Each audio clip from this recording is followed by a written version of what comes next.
একটা শব্দ আছে, পরিস্থিতি। অনেক মানুষের মুখে আমরা এই শব্দ শুনি। জীবনে যখন অসফল হই, দুঃখ আসে, সংকট আসে, কোনো বিপদ ঘনিয়ে আসে, তখন সমস্ত দোষ আমরা পরিস্থিতির ওপর চাপিয়ে দিই। আর দেখতে গেলে কোথাও না কোথাও ঠিকই করি।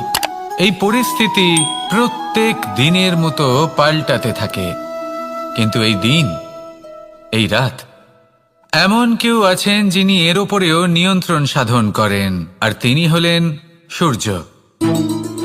ঠিক সেই রকমই আমাদের জীবনেও সূর্য হলো এই মন। যদি এই মনের উপর আমরা নিয়ন্ত্রণ করতে পারি, তাহলে আমরা জীবনকেও নিয়ন্ত্রণ করতে পারব। প্রথমে এই মনের রাজা হয়ে উঠতে হবে। তাই মনে রাখবেন, যদি মন দুর্বল হয়, তাহলে পরিস্থিতি আমাদের সমস্যা বলে মনে হবে। এই মন যদি স্থির হয়, পরিস্থিতি প্রতিস্পর্ধা বলে মনে হবে। আর এই মন যদি শক্তিশালী হয়ে ওঠে, তাহলে যে কোনো পরিস্থিতি আপনার কাছে একটা সুযোগ মাত্র। এমন এক সুযোগ যাতে অগ্রসর হয়ে আপনি মহান হয়ে উঠতে পারেন। এই মনের শক্তির বৃদ্ধি ঘটান, মহান হয়ে উঠুন, আর আমার সাথে ভালোবেসে বলুন, রাধা রাধা। খুব সুন্দর একটা কাহিনী আছে। একবার এক ব্যক্তি নিজের অসফলতার জন্য ত্রস্ত হয়ে সময় দেবতার তপস্যা করতে বসলেন। উনি তপস্যা করলেন এবং সময় দেবতা প্রসন্ন হলেন। মানুষের রূপ ধারণ করে ওনার সামনে প্রকট হলেন। এবার সেই ব্যক্তি ওনাকে জিজ্ঞেস করলেন যে কি এমন আছে যার জন্য আপনি বারবার জয়ী হন আর আমি চিরকাল পরাজিত হয়ে থাকি? কেন এত পরিশ্রম করা সত্ত্বেও আমি সাফল্য লাভ করতে পারি না? তখন সময় দেবতা উত্তর দিলেন যে দিন হোক বা রাত, ঝড় হোক বা ভূমিকম্প, রোদ হোক বা বৃষ্টি হোক, সময়ের সূত্রপাত হোক বা প্রলয়, আমি থামি না, আমি চলতেই থাকি। আর সেই জন্য যিনি থেমে যান তিনি পরাজিত হন আর আমি জয়ী হই। এটাই আমাদের শিখতে হবে। জীবনে সবসময় চলতে থাকুন, কখনো থামবেন না। হ্যাঁ, কিছুক্ষণের জন্য বিরতি নিতে পারেন, বিশ্রাম করার জন্য, নিজেকে আরো সশক্ত করে তোলার জন্য, কিন্তু থেমে যাবেন না। নিরন্তর কর্ম করতে থাকুন, পরিশ্রম করতে থাকুন, তবেই এই সংসার আপনাকে মনে রাখবে। আসুন আমার সাথে ভালোবেসে বলুন, রাধা রাধা। আমাদের জীবনে গুরুজনেরা, জ্ঞানী মানুষজন সবসময় একটা কথা বলেন, ধৈর্য ধরো। শুধুমাত্র দুটো শব্দ, কিন্তু কতটা বিশাল সেটা বোঝার চেষ্টা করুন। ছোট একটা অস্ত্র হাতে নিন এবং একটা বিশাল পর্বতে নিরন্তর প্রহার করতে থাকুন। ধৈর্য ধরে সেই কাজ করতে থাকুন। এমন একদিন আসবে, এই বিশাল পর্বতে আপনি একটা পথ তৈরি করবেন। কোনো ধনুর্ধর যখন নিজের বিদ্যা অর্জন করেন, তখন তাকেও ধৈর্য ধরতে হয়, তার নিজেকে সময় দিতে হয়, তবেই সে ধনুর্বিদ্যা শিখতে পারে। সেইভাবে আমাদের জীবনেও ধৈর্য ধরার খুব প্রয়োজন। পরিবারে ধৈর্য রাখতে পারলে তাহলে আস্তে আস্তে দেখবেন প্রেম বৃদ্ধি পাচ্ছে। সমাজে যদি ধৈর্য রাখতে পারেন, তাহলে আস্তে আস্তে এই সমাজ আপনাকে সম্মান করবে। যদি নিজের জীবনে ধৈর্য রাখতে পারেন, তাহলে নিজে থেকেই আত্মবিশ্বাস বাড়বে, নিজের বিকাশ হবে। জীবনে সবই সম্ভব যদি ধৈর্য রাখতে পারেন। হয়তো আস্তে আস্তে হবে, কিন্তু হবে অবশ্যই। শুধু ধৈর্য রাখুন, কারণ ধৈর্যই সব থেকে বড় পুঁজি। আসুন আর আমার সাথে ভালোবেসে বলুন, রাধা রাধা। আমাদের জীবনে যখনই আমরা কোনো বড় দায়িত্বের সম্মুখীন হই, তখন আমরা তার থেকে দূরে পালাই আর এই অজুহাত দিই যে না না, এত বেশি ভার বহন করার যোগ্যতা আমার নেই, আমি করতেই পারবো না। দেখুন, এই সংসারে ভিন্ন ভিন্ন ধরনের গাছ আছে, ছোট গাছ, বড় গাছ, কিন্তু বটগাছের মতো বড় এবং নিবিড় গাছ আর একটাও নেই। সে নিঃস্বার্থভাবে এই সংসারকে সেবা করে যায়, ছায়া প্রদান করে, শীতলতা প্রদান করে। আর যখন এমন সময় আসে যখন তার ওপর বোঝা অত্যন্ত বেড়ে যায়, সে কিন্তু কোনোভাবেই ভেঙে পড়ে না। তখন সে নিজের নিঃস্বার্থ কর্মের ফল লাভ করে, সেই নিঃস্বার্থ কর্ম যা সে করেছে। তার দেহ থেকে ছোট ছোট ঝুড়ি বার হয় এবং তা কাণ্ডের আকার ধারণ করে। সেই কাণ্ড মাটির কাছে পৌঁছয় এবং তারপর তা বটগাছের সহায়ক হয়ে ওঠে। সে ভেঙে পড়ে যায় না। এইভাবে আপনিও জীবনে নিঃস্বার্থভাবে সবার সেবা করুন, ভালোবাসুন, সবাইকে সাহায্য করুন। যেদিন আপনার ওপর বোঝা অত্যন্ত বেড়ে যাবে, সেদিন এই সব মানুষ আপনাকে সাহায্য করার জন্য আসবেন, আপনার শক্তি হয়ে উঠবেন, আর আপনি বটগাছের মতোই মহান এবং বিশাল হয়ে উঠবেন। আসুন আর আমার সাথে ভালোবেসে বলুন, রাধা রাধা। মানুষ তার জীবনে দুই ধরনের পরিস্থিতিকে খুব ভয় পায়। এক, কোনো কারণবশত কারোর সামনে নত হওয়া। দুই, কোনো কারণে নিজের চরিত্র থেকে, নিজের মূল্যবোধ থেকে বিচ্যুত হওয়া। এবার কেন হয় এরকম যে কথায় কথায় কারোর সামনে নত হতে হয়? কেন বারংবার নিজের চরিত্র থেকে চ্যুত হতে হয়? এরকম কেন হয়? এটা তখনই হয় যখন আমাদের শিক্ষা এবং মূল্যবোধের অভাব থাকে। যদি মানুষের মধ্যে প্রকৃত শিক্ষা থাকে, তাহলে এই সংসারে কোনো সময় এবং কারোর সামনেই নত হওয়ার কোনো প্রয়োজন নেই। যদি মানুষের মধ্যে মূল্যবোধ থাকে, তাহলে তাকে নিজের মূল্যবোধ বা চরিত্র থেকে বিচ্যুত হতে হয় না, তা সে যাই হয়ে যাক না কেন। কোনো বালককে যদি জন্ম থেকেই সুশিক্ষার অধিকারী করা হয়, শিক্ষিত করা হয়, মূল্যবোধের অধিকারী করা হয়, তবে সে এই সংসারে এমন কর্ম করবে যাতে সে নিজেকে, নিজের পরিবারকে, সমগ্র সমাজকে গর্বিত করতে পারে। শিক্ষা লাভ করুন, মূল্যবোধ লাভ করুন এবং আমার সাথে ভালোবেসে বলুন, রাধা রাধা। আমাদের সকলের জীবনে একটা লক্ষ্য থাকে যেটা আমরা লাভ করতে চাই। ঠিক যেন একটা প্রতিস্পর্ধা বিদ্যমান যে কে সব থেকে আগে নিজের লক্ষ্যে পৌঁছতে পারবে। আর সেই জন্য আমরা সকলেই খুব তাড়াতাড়ি এগোতে চেষ্টা করি, বড় এবং দীর্ঘ পদক্ষেপ ফেলি যাতে তাড়াতাড়ি নিজের লক্ষ্যে পৌঁছতে পারি। কিন্তু এক অত্যন্ত গুরুত্বপূর্ণ বিষয় আছে, সবসময় লক্ষ্য সামনে থাকবে না, কখনো কখনো তা খুঁজতে হয়। এই যাত্রা খুব কঠিন হতে পারে, আর ঠিক এই কারণেই সবসময় দ্রুত গতিতে চলা বা তাড়াতাড়ি পথে চলা সেটা আবশ্যক নয়। তার থেকেও বেশি গুরুত্বপূর্ণ হলো ভেবেচিন্তে তারপর পথ চলা। যদি ভেবেচিন্তে পদক্ষেপ ফেলেন, চলতে পারেন, তাহলে সেটাই সর্বশ্রেষ্ঠ পদক্ষেপ।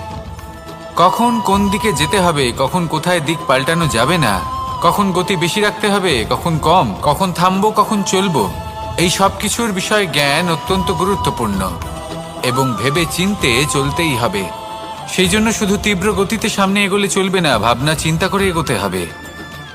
আসুন আমার সাথে ভালোবেসে বলুন, রাধা রাধা। কখনো কোনো প্রজাপতিকে উড়তে দেখেছেন?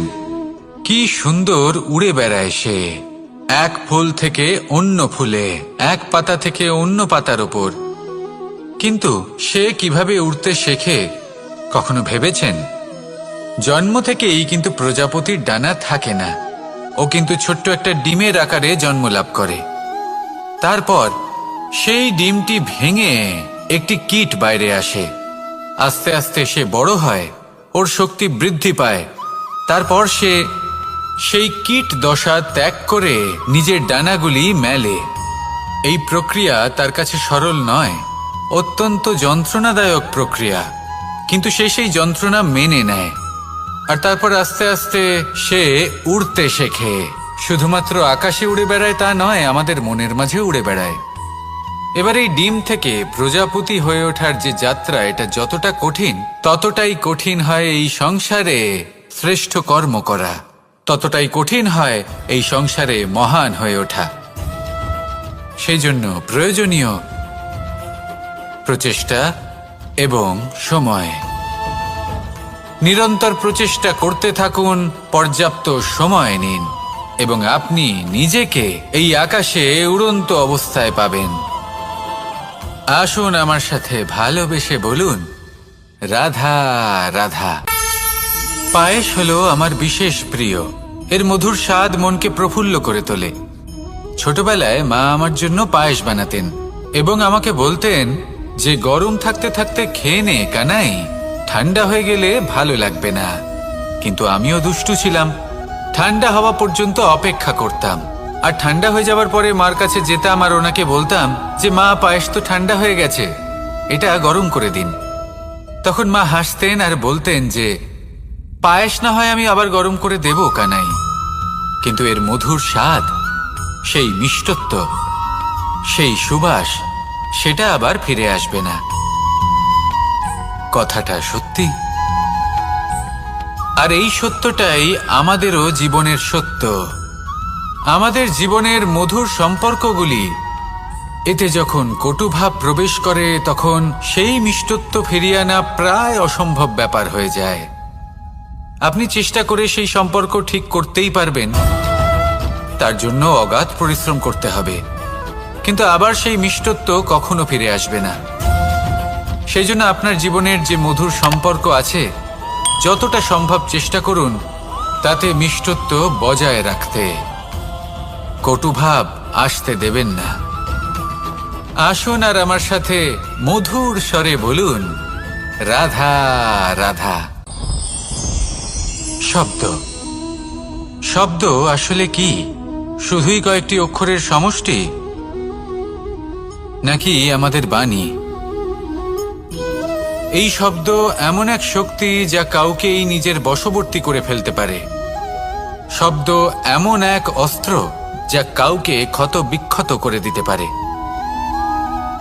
এই শব্দ হলো একটি নাদ স্বরূপ, যা কোনো ঘুমন্ত ব্যক্তিকেও জাগিয়ে তুলতে পারে এবং নিজের লক্ষ্যের দিকে অগ্রসর করতে পারে।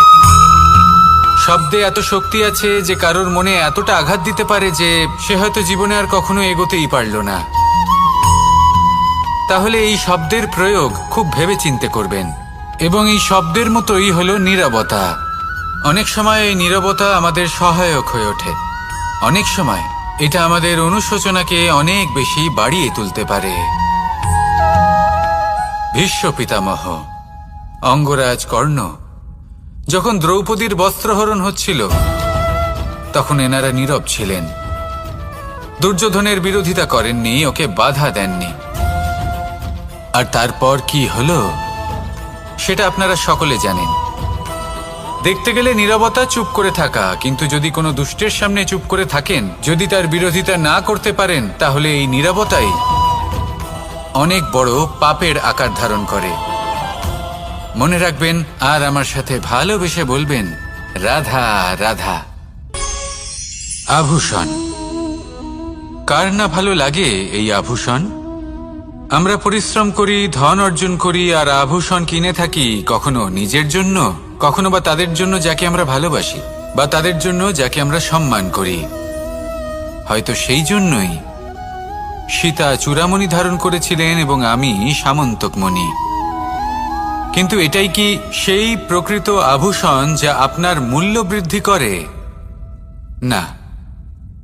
শ্রীরামের আভূষণ হলো ওনার নম্র ভদ্র ব্যবহার। মাতা সীতার আভূষণ হলো ওনার সততা, ওনার নিষ্ঠা, ওনার ত্যাগ।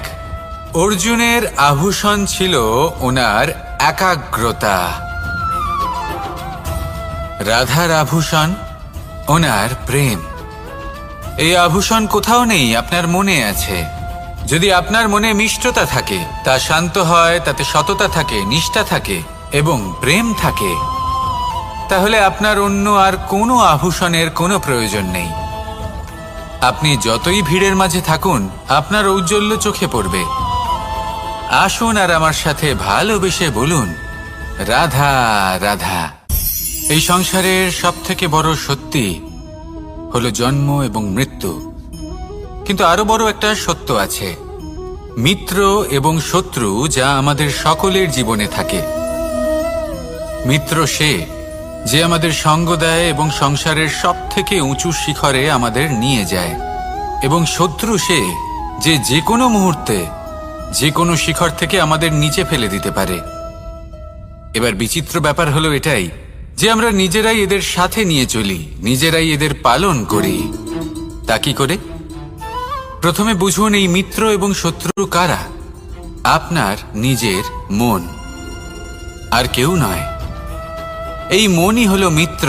যখন তাতে ভারসাম্য বজায় থাকে, তা নিয়ন্ত্রিত থাকে, তা পবিত্র হয়। কিন্তু যদি এই মন অনিয়ন্ত্রিত হয়ে পড়ে, যদি আপনাকে সে নিয়ন্ত্রণ করতে শুরু করে, তখন সেই আপনার সবথেকে বড় শত্রু হয়। সেই জন্য এই মনের ওপর নিয়ন্ত্রণ রাখতে শিখুন, এতে ভারসাম্য বজায় রাখতে শিখুন। তাহলে আপনি এমন এক বন্ধুকে পাবেন যে আপনাকে এই সংসারের শিখরে পৌঁছে দেবে। আসুন আমার সাথে ভালোবেসে বলুন, রাধা রাধা। ঈশ্বর আসলে কে? সংসারের বেশিরভাগ মানুষের কাছে ঈশ্বর হলেন এই সংসারের রচয়িতা, পালনকর্তা।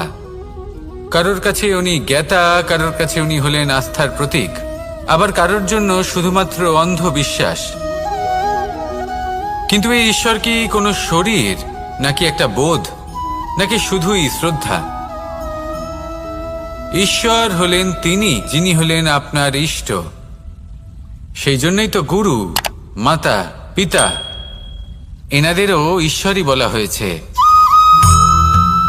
যাদেরকে আমরা ঈশ্বর বলে মনে করি, যারা আমাদের ইষ্ট, তারা আমাদের একটি পথ দেখান, একটি দিকে চালিত করেন। সেই পথে চলে আপনি শুভ কর্ম করতে পারেন।